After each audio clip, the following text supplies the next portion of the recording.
вакилони мудофаи чеҳраҳои маъруф ки бо гумони ғасби қудрат боздошт шудаанд, аз додрас хостанд ки нисбати онҳо ҳукми сафед содир кунад.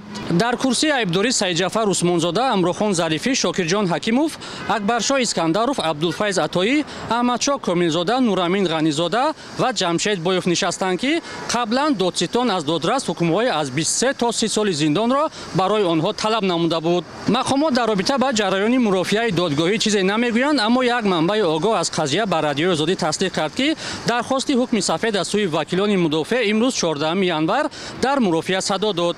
яке аз вакилони мудофеъ низ баъди баромадан аз мурофиа тасдиқ кард ки имрӯз атрофи иттиҳоми зерҳимояҳои худ баромад карданд, вале ҷузъиёти бештар надод. феълан маълум нест ки мурофиаи додгоҳӣ кай оғоз мешавад. худи гумонбарон дар парвандаи маъруф ба табодулот охири моҳи декабри соли гузашта дар додгоҳ иттиҳоми хиёнат ба давлатро рад карда буданд. баррасии ин парванда 14 ноябри соли 2024 оғоз шуд. наздикони гумонбаронро ба толори додгоҳ роҳ намедиҳанд ва вакилони дифоъ ҳам аз суҳбат дар ин бора худдорӣ мекунанд. боздошти чеҳраҳои шинохта дар моҳи июни соли 2024 пас аз дастгир шудани Саидҷафар Усмонзода оғоз шуд.